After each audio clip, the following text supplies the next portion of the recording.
Coba ngaku aja, siapa di sini yang langsung mules atau panik begitu guru ngasih tugas bikin karya ilmiah? Halo Sobat Pelajar, wajar kok kalau kalian panik. Ada mitos kalau karya ilmiah itu cuma buat ilmuwan tua berjasla putih yang ngomongnya pakai bahasa alien. Padahal, menulis karya ilmiah sebenarnya proses bertingkah layaknya seorang detektif tanpa harus pakai kata-kata rumit. Secara konsep, penulisan karya ilmiah adalah cara menulis yang logis, alias masuk akal buat otak manusia, sesuai tata cara metode ilmiah. Menguasai trik ini memberikan kalian superpower terstruktur untuk memecahkan masalah paling menyebalkan di keseharian sekolah. Kita tes superpower ini pada krisis nyata di sekolah. Makaroni pedas legendaris di kantin A yang selalu ludes misterius tiap jam 9.30 pagi, meninggalkan semua orang kelaparan. Mengandalkan gosip, keluhan emosional atau tebakan acak membuat masalah ini tetap menjadi misteri yang tidak terpecahkan. Gunakan metode ilmiah, sebuah sistem operasi 5 langkah yang dirancang untuk mengganti kekacauan tadi menjadi logika terstruktur. Untuk memastikan kita mendapatkan stok jajanan favorit, kita akan meninggalkan asumsi dan menjalankan 5 gigi roda sistematis ini untuk membongkar kasusnya. Tahap 1. Penentuan masalah.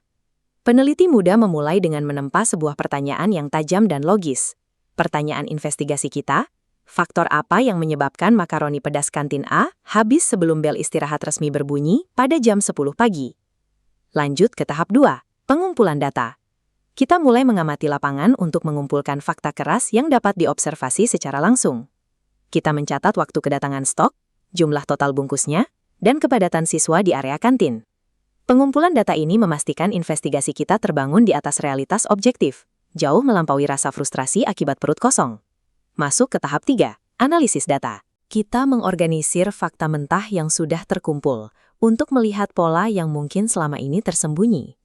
Grafik ini menunjukkan temuan kita. 50 bungkus makaroni tiba pada jam 8 pagi, namun stok tersebut terjun bebas sebelum jarum jam menyentuh angka 9 pagi. Sekarang, tahap 4, interpretasi temuan. Di sini, kita memberikan makna manusiawi terhadap anomali data yang baru saja kita temukan. Ternyata, siswa kelas 12 memiliki jam kosong pada pukul 8.30 setiap hari Selasa dan Kamis, memberikan mereka akses eksklusif ke kantin lebih awal.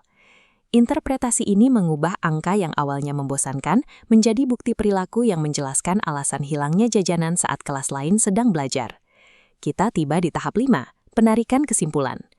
Ini adalah vonis akhir yang menjawab pertanyaan tajam kita dari tahap 1 secara definitif.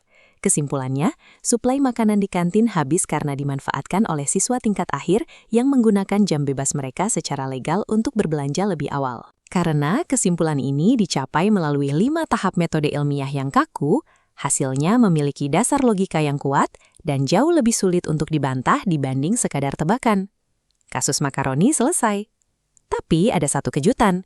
Dengan menyelesaikan investigasi tadi, kalian sebenarnya baru saja merancang kerangka mental sebuah karya ilmiah. Tujuan penulisan ilmiah memang untuk melatih otak agar terbiasa berpikir logis, menguraikan masalah kompleks, dan menuangkannya secara sistematis. Menuangkan semuanya ke atas kertas adalah cara memformat kerja detektif kalian agar dunia luar dapat memverifikasi dan memahami temuan tersebut. Karya ilmiah merupakan cetak biru logis bagi peneliti muda untuk mengakali dan memecahkan berbagai tantangan di dunia sekitar kalian. Sekarang, mulailah memperlakukan setiap tugas sekolah sebagai misteri baru yang menunggu untuk dibongkar secara logis. Sampai jumpa di investigasi selanjutnya.